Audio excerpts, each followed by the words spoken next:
Shalom, shalom, shalom, shalom, bien-aimés. Shalom, Bananzambe, shalom, Santo Katna, plein succès à Jésus-Christ qui est le Seigneur Dieu. Vous bénisse, que Dieu soit glorifié encore une fois de plus. Kutana de Suso, on a katikatna programme na biso spécial Oyo. Ça a 40 jours de jeûnes et prières et les lots particulièrement, ça a 6e journée consécutive, il y a jeûne nabiso, il y a 40 jours. Nazo kanisa beaucoup plus to kanga meso nabiso makanise pa na nzambe toko bondela ko recommander nyonso o toko sala na maboko na nzambe toko bondela. Dieu notre Père, nous voulons te dire merci.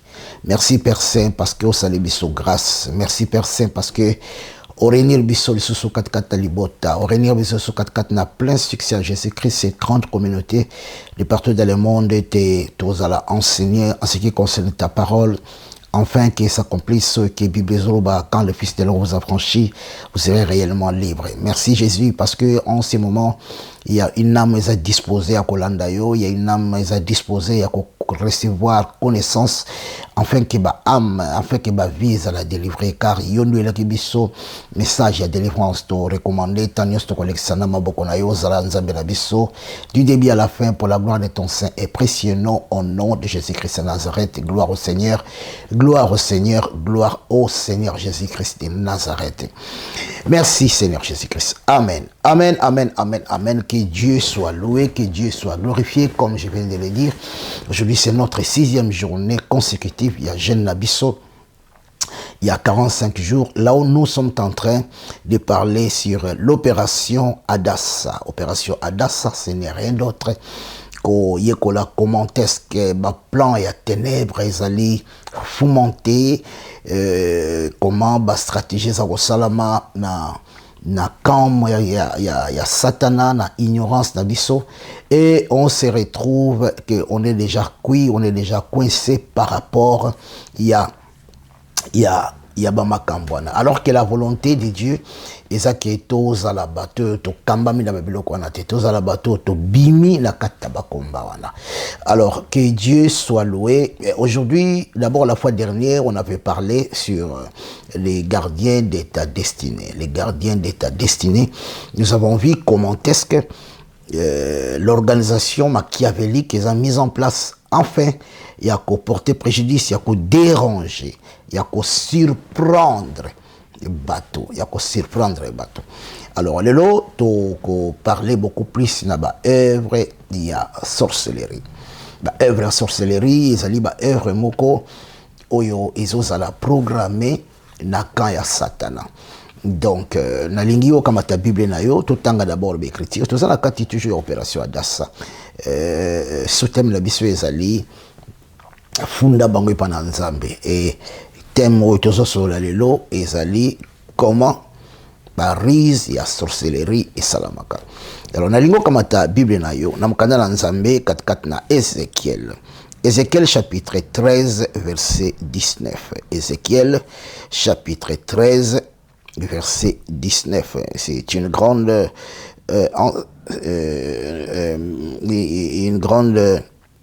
un grand message, pardon, où il y a vraiment un séminaire, même il y a 2 mois, on va essayer connaissance dans Nzambe. Parce que il y a des fois quand nous parlons, les gens disent, oh mais vous dites ça, mais la sorcellerie n'existait pas. Vous dites ça, mais moi je vais vous faire comprendre que ils ont mot où ils ont inventé na ba congolais. Ils ont biloko ils ont les bibliques et faites attention, prenez garde parce que si vous croyez parce que vous ne croyez pas que ça existe, que ces œuvres là ils qu'on rattraper parce que ngainde na zaboy ngandimela biloko na te, moi je m'en fous. Yondo zolo babongo. Mais le diable il y a zolo babongo te et c'est ça, c'est un danger. C'est un grand danger. Ézéchiel chapitre 13 verset 19. Je vais lire au nom du Seigneur Jésus-Christ de Nazareth. La parole de Dieu dit ceci. La tangi na Ézéchiel 13 verset 19. Je lis au nom de Jésus. Il est écrit: vous me déshonorez auprès de mon peuple pour des poignées d'orge et des morceaux de pain. en tuant des âmes qui ne doivent pas mourir et en faisant vivre des âmes qui ne doivent pas vivre.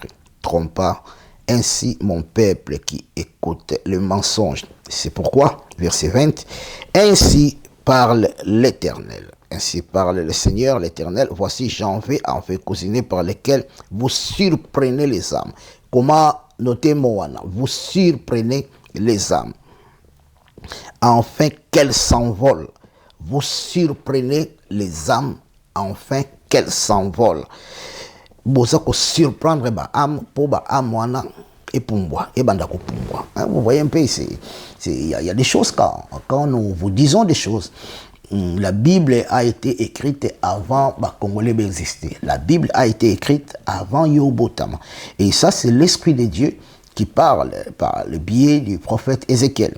Il dit, vous surprenez les âmes afin que ces âmes puissent s'envoler. Et le texte continue en disant, et verset 20, oui, afin qu'elles s'envolent, et je les arracherai de vos bras. Il y a les âmes qui s'envolent. Et puis Dieu dit, je les arracherai de vos bras. Et je délivrerai les âmes que vous cherchez à surprendre afin qu'elles s'envolent. Alors ici, nous voyons les plans de Dieu. Dieu est en train de révéler à son saint serviteur, le prophète Ézéchiel, comment est-ce que le plan, il y a ténèbres, et zalaka fomenté na katkat na bokonja molili. Il dit, vous surprenez les âmes afin qu'elles s'envolent. Vous savez surprendre bango pour ba pumbwa. Nzamba lobi ngai na koya ko délivrer ba amwana afin que ba pumbwa te. Et ce qui tozongi wana na verset 20, ce tozongi na verset 19, il est écrit dans la parole de Dieu, il est écrit que vous me déshonorez auprès de mon peuple. Vous me déshonorez auprès de mon peuple par un poignet d'orge et de morceaux de pain. Donc, c'est-à-dire en tuant les âmes qui ne doivent pas mourir et en faisant vivre des âmes qui ne doivent pas vivre. Donc, si nous comprenons les plans des ténèbres, c'est-à-dire que Dieu dit ceci. Il y a des gens qui lui déshonorent. Il y a des gens oyo baza ko pesa ye lokomote baza ko surprendre ba âme c'est-à-dire une âme ezali identité à moto. L'homme est tripartite. Toza na le corps ou toza na yango nzoto, toza na âme esika ba siège ya ba sentiment nyonso ezwami, c'est-à-dire ba makanisi ba biloko nyonso ezwami, et puis toza na oyo toza kobenga esprit ya moto esika nzamba fandaka na âme te, nzamba fandaka na esprit. Alors biso poto raisonner, poto to yebaka, to za na ba pensée, poto za na ba biloko wana nyonso, nous avons ce qu'on appelle les âmes. Âme ya moto nde soki bimi na nzota moto akufi. Alors qu'est-ce qui se passe? Moto abangaka nzambe. So bangi nzambe, soki moto ozo vivre. Netinga nazo vivre, nzoto na ngai eza connecté na âme na ngai, âme na ngai kopumbwa te. Âme na ngai eza kofanda na nzoto na ngai, esika nzamba pesinga intelligence, esika nzamba pesinga ba sentiment, esika étoile ya vie na ngai ezali. Et puis esprit na ngai esika nzamba ya kofanda. Soki mwana nzamba kufi, âme eke paradis, nzoto eke na mabele, ba ange ba eko surveiller yango, esprit ezongi epai na créateur. Mais pas na mupakano, soki un païen meurt, ezake âme na ye eke kosalela bakoko, baki kokomisa ngo ntaba, mbwasi, mbiliki tito bateki yango, nde omona ko ba musicien ba sacrifier moto wana akomi ko vivre dans un magasin, à vivre dans un concert, tout cela. Et esprit naïe ba memiango na kasho esika ba chaka yango. No mona kezala ke koko na bino moko boya kufa kala ba génération passée, mais et au sala ki koko wana ba invoquer que ce que invoquer au mona ay so retourner comment exista ka ba temps ba siècle les ka mais esprit na yezali ces esprits les ont pas na nzambe te ezala na bisika o bakendaka parce que bango ba ponaka tant bazale ko vivre ba ponaka ko sela satana sala attention yo mtozo boya ko sambela likola bokoko sala attention tant biso to kende paradis ko pema yo kende na zamba yo kende ko landela bato ba mboloko na makolo yo kende ko bendela ka bato ba ko kanga yo na kata na mai biso to kende na paradis bible zo benga ngo lié à repos esprit na yo e ko tikalaka de génération en génération ti so ya bato ba ko invoka yango biso esprit na biso ezongi esika to utaka ezonga ke pa nzambe wa esika to utaka nzambe kam te esika bombaka yango donc vous avez intérêt ya kozala les deux pieds 4 na Yesu Masia na siècle oyo Yesu alobaki bozala visiter bozala au centuple donc fois 100 la siècle à venir peut bozala fois 100 donc tant on loba awa likambu ya opération Adassa oyo c'est justement pour vous interpeller et ça pour na ko fungula yo tout le monde qui a que texte sur le bête vous connaîtrez la vérité et la vérité vous affranchira et ça pour na ko fungola yo et ça pour na ko talisa yo ba réalité oyo okoki ko bosana oyo ko négliger dans le monde ya ténèbres na pensée en Nzambe et ça que bayaka ndenge wana te c'est-à-dire bayoka na quelqu'un ne peut pas venir te surprendre ce qui pardon a bongi ça qui plan a été ce qui à mettre en exécution te vous comprenez donc, ici la Bible est claire ozo botate ozo salate ozo fungwamate to osali ozongi à zéro obali vous se retrouvez yo moko ozaki na poso za na mobali moko na vie na mwasi moko na vie mais okomi na 2 3 4 makambo ont changé alors que ozana ba possibilité nyos alors que ozana makoki nyos ko ozana même na Bible na maboko les choses ne vont pas fonctionner ndenge ozo kanisela non pas parce que yoza mabe mais parce qu'il y a des gens oyo peut-être na ainsi na yo na kozanga koyeba na yo ba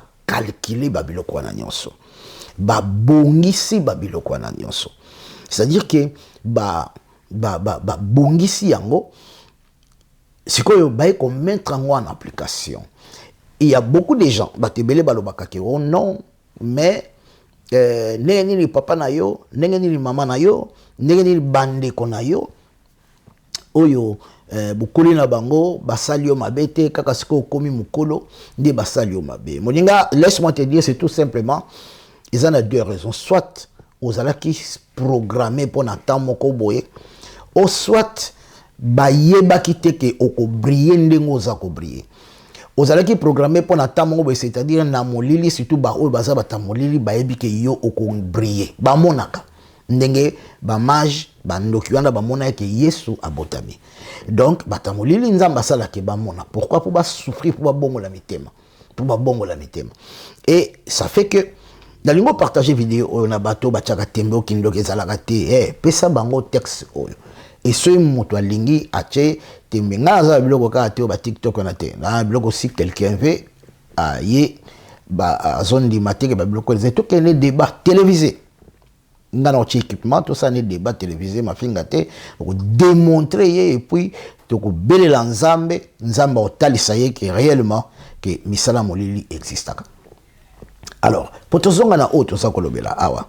Que bateau yo bazaya misala mabe, tant ba moni lengwana bako programmer yo.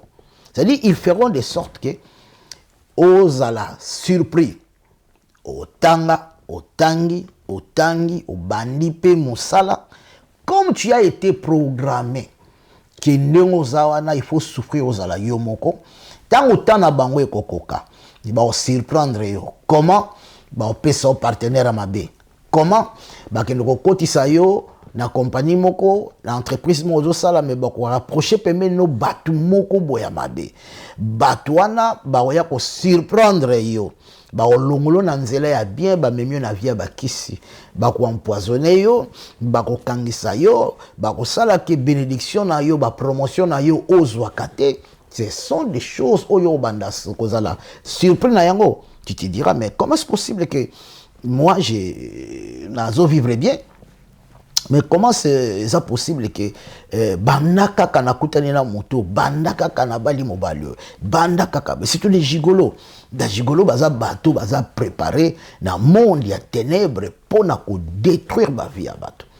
Wale zali bateau baza la bokonza molili. Siko bateau baza la bokonza molili te, baza la animer l'esprit ya ketu ya jalousie.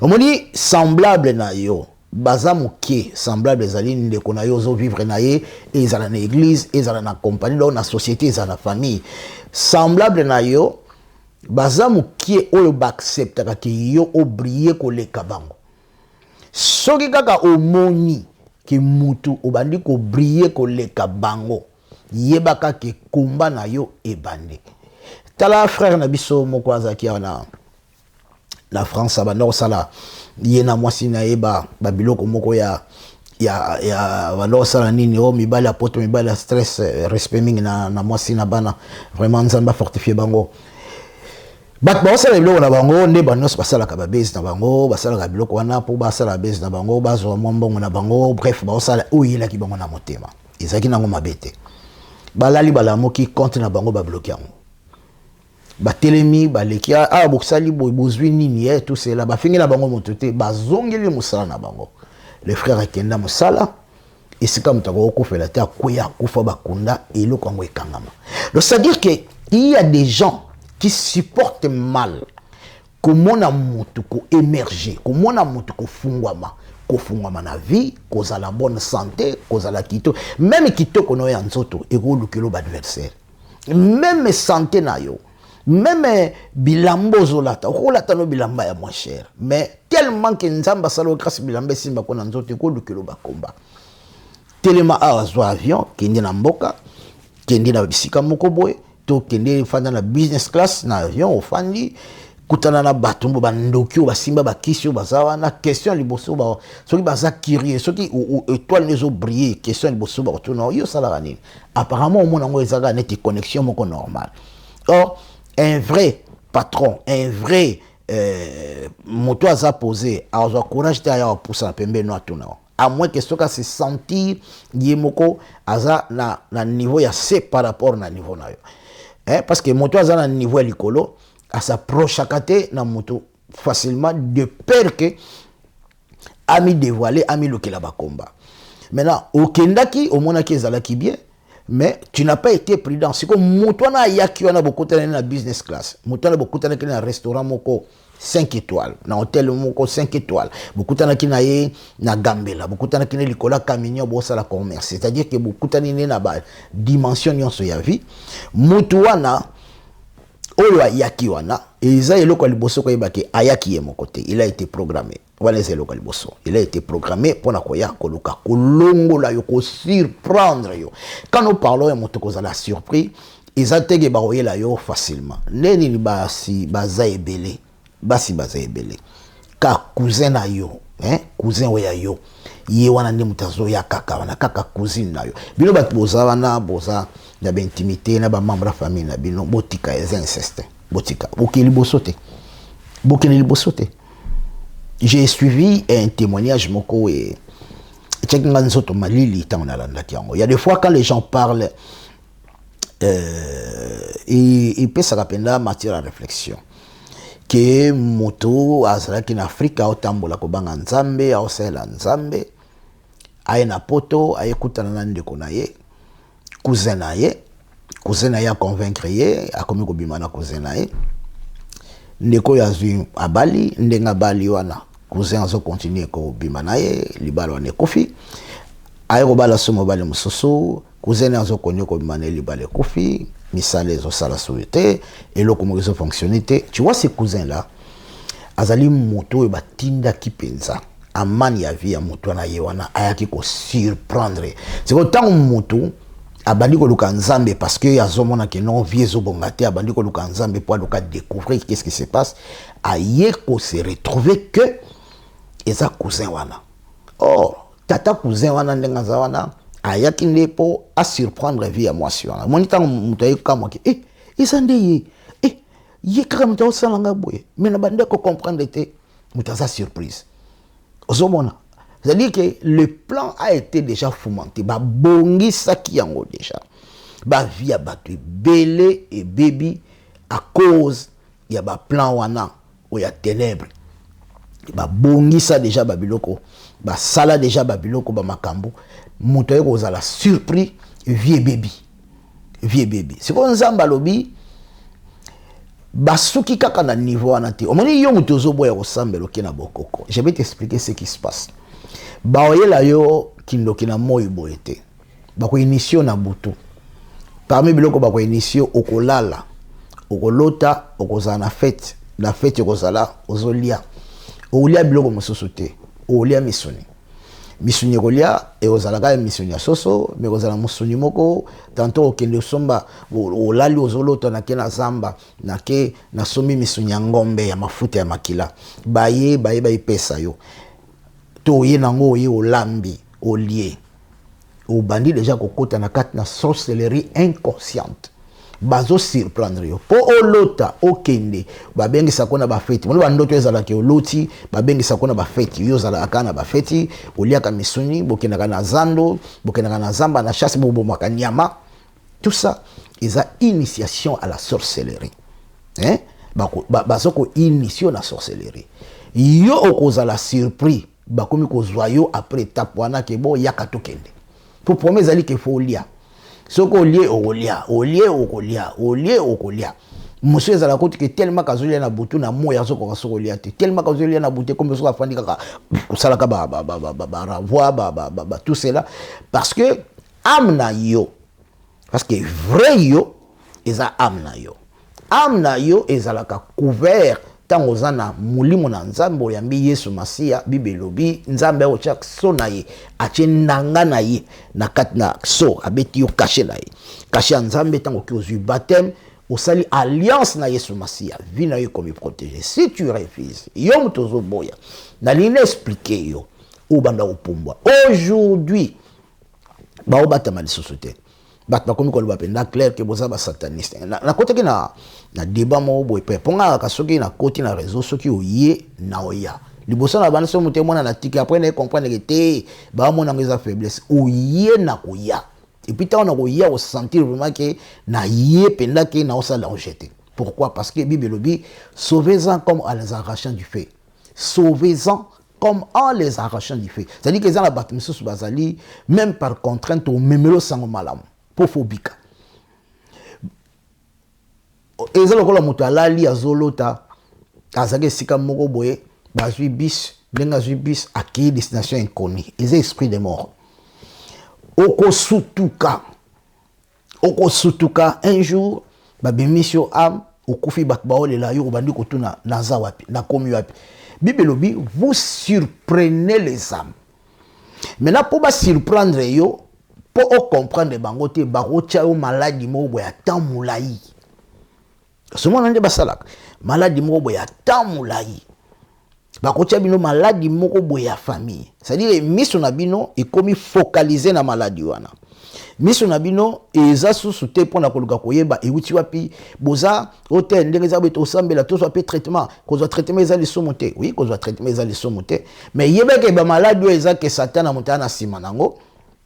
Azala sima nango traitement soigné yango te. Papa, eza la maladie mususu satana za sima nango te. Oui, maladie mususu satana za sima nango te.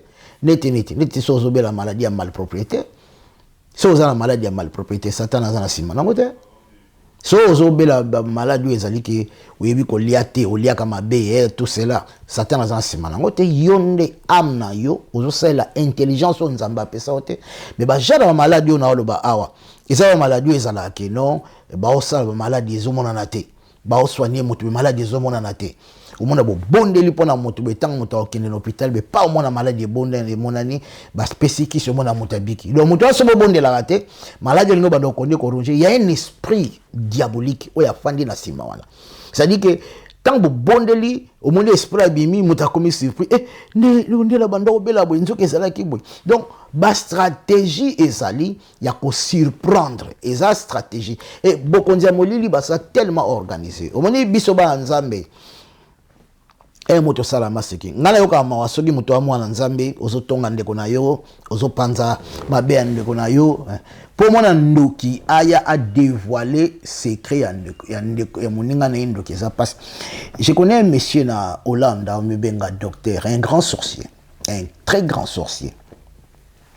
Il y a eu une période où oyo mwasi na ye kindoki bimi tant kindoki bimi ngala banda ofana na ndeko moka mwasi ndeko wana ndenga zawana azoloba ye penda ngana ko ndima te ya ko sala ndoki ya ko sala ndoki simana mikolo bat babondeli nzambe mwasi na banda loba ke ya ba ndima te ke mutu wana ko sala ndoki wa banda loba ka ndima te wana ye mususu grande ndoki sio mutu wana bondela ki nzambe wa yoka ke non à part mwasi ya faux docteur wana eke ye wana kuna banda ko loba peke wana kuna kondi mateke azanduki aiko comprendre que moi wana esa tchai maladie na nzoto maladie ya tchai suka nango eza barefulaye evine kangama zonga Afrika kangama libela.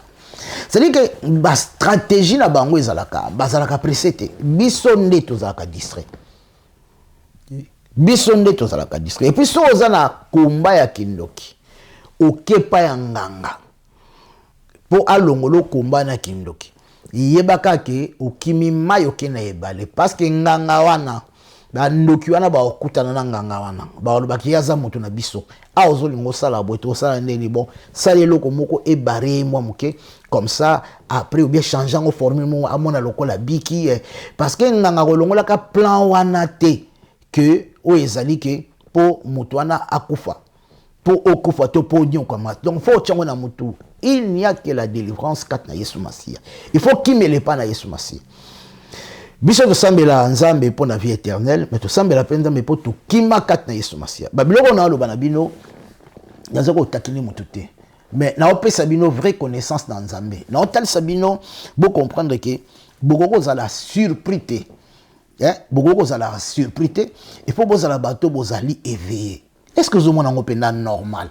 Babala yo ndenge babala yo bapesela yo mbongo tanka bobalani après un temps après une période libala no eza bien mais mobali nzoto ekufi ya na bino pe mobali nzoto ekufa leki no pe mobali nzoto ekufa monsieur ezali ke babala bango babala na bango so babali bango mais ezala ke omona pa bakufela ka basi akufeli mwasi yi kupelele kisusu akufeli mwasi okuna akufeli mwasi to bango bakufela ka bana liboso bozoza la surprise makambo ezokoma ndenge nini. Non, ce sont des choses qui ont été programmées. Donc il faut okimele pa na Yesu Masia. Alors na prochaine vidéo na séance ezoya na olakisa yo comment okimela biloko na parce que nzamba lobi bozo surprendre bango po ba pumbwa mais ngai nzambe na ko délivrer bango. La délivrance nzambe mtasalango okokango te botika orgueil wana que non na samelinga moko na mona changement olek satana yo tango ya prendre conscience vie que surtout bande ko basi nazo attirer attention na bino mingi parce que Satan a yebi que moi si soka kokisi 45 ans kokisi 50 ans 55 ans a yebi que c'est fini bakambe belé même ata po moto ya alinga yo même moto ya bala yo ça devient compliqué. Ça devient compliqué. Ayebi babiloko wana moto avant pour ça na ko raisonner mobile a na 60 ans a na 70 ans to baka 70 ans na français na biso ya Belgique roza na même na 75 ans a ozane moi si a roza moi c'est 30 ans mobile a problème té mais moi c'est déjà yo mo so na ba 60 ans que ça moi na 30 ans au moins les même yo moto za wana oza jeune okeno ko mama mukolo po apesa ka umbongo. Maman moko mukolo a sala vie nombre de fois sangana na mibali a sala ba alliance na ba vie wana abalate mena yo ye aya kamati apesi yo carte apesi yo mbongo apesi yo mutuka ozolata ozosepela ozolata ba bijoux ozosepela ozomona na ki ozana ono mère wana zalaka ndeka pona benda ye balar na zana ba chéri nanga na yo pe chéri ozokanga mana mutu abongo o abenda ba mère wana lara chaka nga mère wana ozoseka bino nyonso aosela na étoile na yo mutu ubimaka na mobali wana parce que osangani na ye bokomi nzoto moko yetanga osangana mobali wana abendi étoile na yo vice versa. Donc Gigolo nalingi au comprendre que il faut les canaux délivrance. Il faut les canaux de délivrance. Au lieu où s'acharner à refinga batwa sambelaka. Batwa sambelaka baba bien aimé na yo bazo aider yo. Bazo aider yo. Moi quoi en France on a yalonga en France. Qu'on a tellement kabibi ça. Ayaka na Belgique. Dans Bruxelles a ebiga okokate akitaka na ba banlieue bruxellois na ba zone flamande. Kuna ndi yesika kitaka soka moni mwana moko ya jeune boye to nani boye ake alingie. Soka bendi la revisa kelinga mama mukolo. Na yo mama ozolandanga yo kata soni. Yo kata soni na âge na yo mwana moko mokie ayaka atambolaka na yo. Osoma teke mwana naza na sorcellerie pour vina ye atambolaka na ba mama. Alors s'y prendre un jour à sundola yo. Alors s'y prendre un jour au botisoba na atikio. Et batu ba oyeba pe ke ndenge za wana ki obotaka na moto moko bwena jeune moko déjà so oboti na jeune so ba tikio po mobali ya mukolo aya olinga yo bosana. Le lope ba frère en Christ baza société ke ndenge zala ki o frère zwaka ka c'est comment yo ke omi décharger ali otikali kimbamba la ko ba pesa frère pesa yo jamais sur même ngaso na zana oboyango il faut payer prix, il faut payer ba conséquences na yo moko faut bondela nzambe ti apesa yo mwasi yo azana âge na yo apesa yo mobali yo azana âge na yo parce que tango ba oloba na yo ozoboyango yoka et c'est maintenant faut benda bana na bino matoi. C'est maintenant, même yo moi nozo landanga. Ba parents ba opekisa yo keba na camarade na ba famille ebele bazana misala molili. Ba omona yo za bien.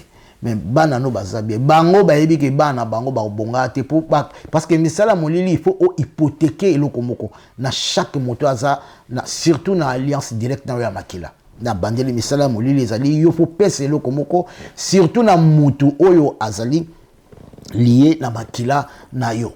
Donc bana wana babotama na papa bandoki ba mama bandoki ba papa ya ba miyibi pour le tout monde aka papa miyibi ezali ba papa oyo basala oyo ba yibaka o bangwalima o ba tout cela ba kolona non ba vrai miyibi pendo senti que ba papa méchant ba travailler na ba gouvernement ba travailler bazala ba patron bazala ba nazalo ba nyonso te c'est-à-dire que basala ba culte ba kisi pour bazwa ba teka mabala ya bana est-ce que ce monde a que c'est vrai bozala kana kombo bo fande sika mo bolinga sauter et bima po non cette vie là mais quelle est la vie que vous menez boula la bien te kobotezate esengwezate bo comment vivre vie ko banga banga.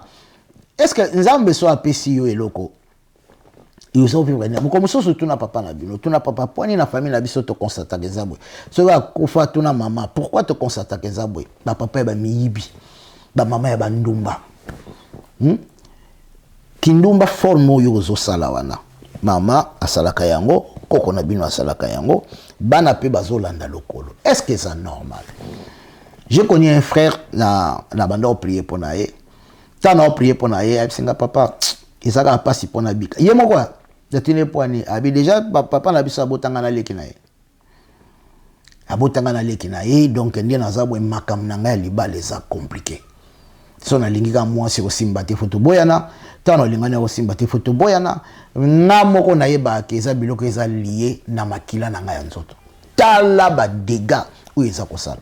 Muto akoli ayo ko se retrouver déjà na parce que to pona ba parenté to pona famille te nzambe mtapone la biso mais maintenant nzambe azazo bate ko lo nzambe azazo bate na komo ko bangela ngo ko nzambe limbisanga zike nzambe aza tellement mayele que nzambe apesa biso sagesse nzambe atalisa biso lulenge ni to ko salela de façon que toza la surprise na biloko na te nzela Yesu Masia nzela église Satan ekotsa yo ko kinda côté kuna tena tu vois la temps yo zo boudé.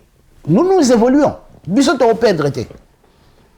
Mais yebaka que so kozala maboko ya Satana, ozala surpris. Ozala surpris. Okufa avant, na otalisa yo okufa avant. Ozala maladie mo ko empêcher yo ou évoluer. Si nous sommes les bandits qui au hôpital au bimi, au hôpital au bimi, au hôpital au bimi, au AVC au long dans AVC, au kuna au long kuna. Non, même est-ce que vous comprendre que to comme un niveau où ils allaient que lelo na colonie la biso to na temps to komi oyo ko pasola moto na minga nge comme na ngolo la G au fanika bo te ba bimisa ki sachet mo na kata moto. Quand on vous dit que ces choses là existent, vous devez prier. Non parce que yozo banga satana mais parce que yozo telemelango parce que le diable a rotika la kozala diable te po yozo ndimate ke yazalaka. C'est ça la grande erreur oyo bazo sala. C'est-à-dire que nzamba tikali nzambe, Yesu Christ atikali Yesu Masiya, ba ange batikali ba ange, Satan atikali Satan, ba démon batikali ba démon, yo na ngande photo changer, toza bat me photo koma bana nzambe. On s'en dit différence wana. C'est-à-dire que nzamba tikali nzambe, gloire à Dieu dans les très hauts, gloire à Dieu dans les très hauts, gloire à Dieu dans les très élevés, nzamba tikali nzambe, bulu mo santo tikali bulu mo santo, ba démon batikali ba démon, biso étant batu to kufa. Donc nzoto oye ko changer, et ko lata incorruptibilité, et ko lata nzoto ya lola. Bino batu bozo boya ko sambela nzoto oyo iko sekwa po boleka na jugement bakoza ba amna bino bakozongisa na kata nzoto wana e okene na lifelo ta ekende kone banda ko zika me banda ko zala consumer te chaka likala moto toucher bo na nzoto mona ndenge ezali siko ezake ba kotisio siko na nani ozo zika. Donc ame fanda na nzoto moninga il y a des choses dans la vie ce que zo prendre dans la légère et ça passe batu oyo basakat na Yesu Masiya Bible lobi nzoto mse wala ta incorruptibilité 1000 ans na fête na likolo Satan a relâché 1000 ans awana se torturé bandi 666 ndenzela yo lingo kende yango wana entre temps ba o balongwa na mokilo bien avant ba âme na bango bazo torturer be esprit na bango ezozongaka pona ko salela ba monende Yesu a sekwisaka ba âme tango Yesu asekwisi ba âme après matina bango na likolo be esprit pe ya bato wana Satan osala même formule ba âme bato wana kozonga po baye bako ozala po abanda ko utiliser bango pona ko gagner les sous bato ebele surtout ba santo ba sako boya obanda otambola malamu na Yesu Masiya ozoma te ko za surpris Bible lobi na Galate na lingi totanga ngo poto sukisa. Merci molimo na nzambe la lingi totanga mukanda na nzambe kat na Galate makam na nzambe ezala kapenda kitoko makasi soki to osali lango Bible zolo bana biso ke yo bande ko tambola malamu mais eloko nini o esali ke yo otambola sus malamu te ozolanda. Parce que les gens battu belé au monde afandi à lobby ah mais ngai ezanango makamna ngai te ngai ndi na zaboy ngai ezanango makamna ngai te ngana zanango boy boy tout cela non moninga eza babiloko ezali ke ok toleka bibezolo bana biso ke yo bande ko tambola malamu o bande ko tambola malamu ozwi décision ya ko tambola mabe. Aujourd'hui décision au tambola mabe Bible lobi était influence wana et outi e pa na moto abenga yote ozolanda Bible ndezoloba yango Bible zoloba e outi e pa na moto yo abenga yote. Oui, ils ont la Galates chapitre 5 verset 7. Galates chapitre 5 verset 7 et le zoloba ils ont là natanga yango Galates chapitre 5 verset 7 et lobi vous couriez bien. Qui vous a arrêté pour vous empêcher d'obéir à la vérité? Verset 8. Cette influence ne vient pas de celui qui vous appelle. Un peu de levain fait lever toute la pâte. J'ai cette confiance, verset 10, j'ai cette confiance en vous, dans le Seigneur, que vous ne penserez pas autrement. Mais celui qui vous trouble, quel qu'il soit, emportera la peine. Aux Hollandais, mais papa, par rapport à la connaissance, mais biloko nous faisons la carte à la connaissance, lui influence wana. Et où t'es pas dans l'embêté. Influence wana comme mener vie aux hommes menés wana, ça ne vient pas de Dieu. Donc il y a des choses où ils que yo banda otambola malam. Le autre zana motu azaki mutabakisi, asa kacher, asa nganga, asa ndoki, abondela pona ya linga okufa mon loboko na nzambe. Après quelque temps a vu délivrance. Tant comme na santé comme la malamu la muki o yeso azalaka te, eza nango ba énergie, soleil eza énergie. Est-ce que oyebi ke na likolo eza na ba astre mususu oyo eza 10 fois plus munene que soleil à partir ya ba pareil ba koki ku bazo talisa yango même na ba YouTube eza moins temps bolo ba ko soleil nzambe tout cela. C'est tout simplement ba mentalité za borné ba ko na biso kala bazala ka limité ba no croire na babiloko wana. Hein? Bado croire na biloko wana. Lelo Mars zawana bazotinda nani bazokende na zo sala musate comprendre que ça n'a rien à voir na divinité ça ba astre nzamba sala. Alors Quand on parle d'un Dieu, on parle d'une divinité, c'est-à-dire des réalités spirituelles. Donc, na vie na yo, et c'est qu'on réalise que il y a une influence mokoboye. Ils en a simabilo kwana. Lelo yesu azoloba na yo zongi pa na Yesu Masia. Tate ya muyibi, mama ya ndumba, yaya ya muyibi, assassin. Bino bosala kombo, bino bobangisa ka bato, bobetaka bato, botambolaka na mondoki bobangisa ka bato. Est-ce que c'est normal lelo kwana? Plus grave lelo mona mutaza ndoki, aye na église alingo loka botelemelier, aye na ndako no alingo loka botelemelier, ya zongi sima tindi bato, baluka ba bebisa témoignage ya motu, ba bebisa témoignage ya mama wana, tout cela. Plus grave, lelo mona pena bato, ba mama mikolo, ba la moki na ba 2 heures, ba sokolité, ba brossete, ba sangisi bato, ba zi photo ya mosel na nzambe innocent. Innocent, tchewana, hôtel, ndengozana, tout na miniature, aza mosel nzamba lokuta, tala niveau ya sorcellerie. C'est-à-dire que moutouana pour sangisa batu bongo, azana misala mabe, 2 a programmer yango, ndeni na étouffer message ya mosali wana. C'est-à-dire que tant que le balikambo ya kozala surpris, même mosali tanga hôtel maboya aza surpris, makambo comme ibo ndenge ni on a surpris. Pourquoi? Peut-être au salaire qui confiance, au salaire qui papa on a confiance, au salaire qui yaya on a confiance, mais au bon Dieu là qui nous embête. Mais maintenant nzamba zolo bege non, bazana objectif na bango ezali balongola yo likambo ya prière. Baba ndako pesa o mibali ya butu, à partir ya mibali ya butu et memayo na liwa. Osomala Bible konde ezali et memayo na impuissance. À partir ya mobali ya butu ba boma mobali na ona nzoto. À partir de moi si à boutou ba baby sans autre ya moi si na yo ba kanga mabota na ye mutumoka uta asangana na mutumoka bimaka na mami wata abimana ba ame uta na ba cimetière ba tinda ka les esprits des mondes des cimetières ozolanda tokoye kolango c'est-à-dire mutasangana na bango semence tikala ye abandi ko keba na poudre keba na ba biloko wana na ba bijoux eza mabete mais ça peut m'abe. Nzambe na biso azwa lokomo to kanga misto bonel. Puissant glorieux, fort dans les combats, El Shaddai est ton nom. Nous disons puissant guerrier, fort dans les combats, El Shaddai est ton nom. Nous disons puissant guerrier, fort dans les combats, El Shaddai est ton nom. Nous disons puissant guerrier, fort dans les combats, Elohim est son nom. Nous disons puissant glorieux, fort dans les combats, Adonai est son nom.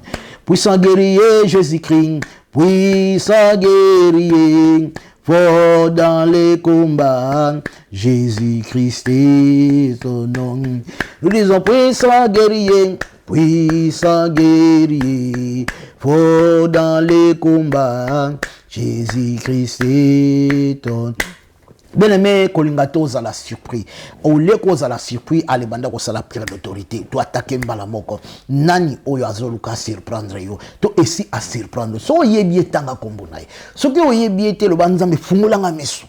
Papa te ingai. Isa pona funga mamisu makamuni ezo linge surprendre ngai o ba bongisi na bokonzi ya molili oyo ngana zo mona bato mena mupanzi na ngwesi ba bongisa kale banda kwa attaquer na kombo na Yesu Masia o je me pose na nyonso ténèbres ezali programmé pona ko surprendre ngai na kombo na Yesu Masia ekende biskabika oki ezali programmé pona ko surprendre bana na ngai ekende biskabika oki na kombo na Yesu Masia ezali programmé pona ko surprendre foyer na ngai ekende biskabika oki na kombo na Yesu Masia ezali programmé pendant qu'on surprendre ba santo na nzambe koye ke leskabika uki au nom de Jésus-Christ de Nazareth na kombo na Yesu Christ nazo kwesa ba plein bandoki nazo kwesa ba plein banganga nazo kwesa ba plein maikari nazo kwesa ba plein Rose Croix nazo kwesa ba plein ba pasteur ba kisi ya bandoki ba faux pasteur au nom de Jésus-Christ et que leskabika uki ba stratégie nyo so ba sali na ba cabal ba stratégie nyo so ba sali pendant ko luka ko porter un préjudice au nom de Jésus-Christ na bebisi yango tindi biskabika uki libéré, allez dans les arêtes. Au nom de Jésus-Christ de Nazareth, je résiste au diable, je résiste au diable, je résiste aux démons, je résiste là. Na misala molili elongwa ekweya elongwa ebeba ekende biskabika oki na kombo na Yesu Christ libéré partez libéré au nom de Jésus-Christ de Nazareth kende tikanga ikimia bozana droit kosimanga te na kombo na Yesu Masia bien-aimé wapi sikezwa miyo bazolinga ba surprendre bana na yo bazolinga ba surprendre na musala bazolinga ba surprendre yo na kata libota na yo même bandeko na makila bazolinga ba surprendre yo baby sa vie na yo baby sa santé na yo po bazoyo kapasi ndengo évoluer koleka bango nzoka nde bango moko pe basaki autorité basaki pe makoki baby sa kiango banda kotelemela ba plein ténèbres banda kotilika ngo biskabika na kombo na Yesu Christ baby sa yango au nom de Jésus Christ tout ce que vous programmez pour vous surprendre bana na ngai ekende biskabika na kombo na Yesu Masia o tala ndeko mwasi oyo tala ndeko mobali oyo tala français na ye tala mobali na ye tala bana na ye nzambe na ngai kitisa moto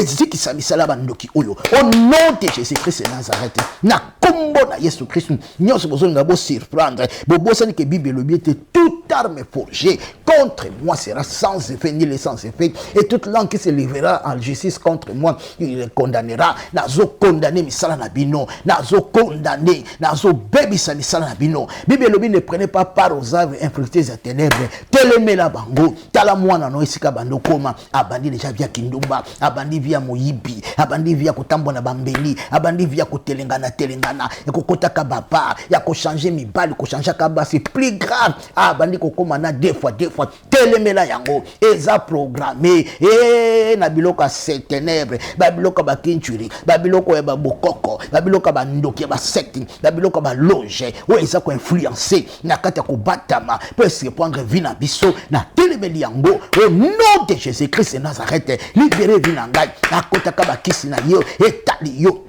na ngai te na ndako na ngai te na foyer na ngai te na ministère na ngai te au nom de Jésus-Christ au nom de Jésus-Christ au nom de Jésus-Christ kende biskabika uki na kombo na Yesu Christ moninga libéré moto na nzambe zikisa hotel na bango tanga moto na sokebi komonelo bana tindelo moto molimo santo elanda yo olala na moto olamuka na moto opema na moto c'est parti na kombo na Yesu Masi je libère le feu du Saint-Esprit je libère le feu du Saint-Esprit et consumer misala sur ténèbres le feu du Saint-Esprit ezikisa misala na bino wana droite ya kosimbanga makambo na bino ekweya ebima ekweya ebeba ekende biskabika uki au nom de Jésus-Christ de Nazareth boza na droite na détruire ba œuvre na bino na détruire ba pratique na bino moto molimo sang le feu de Dieu le feu du Saint-Esprit le feu du Saint-Esprit le feu du Saint-Esprit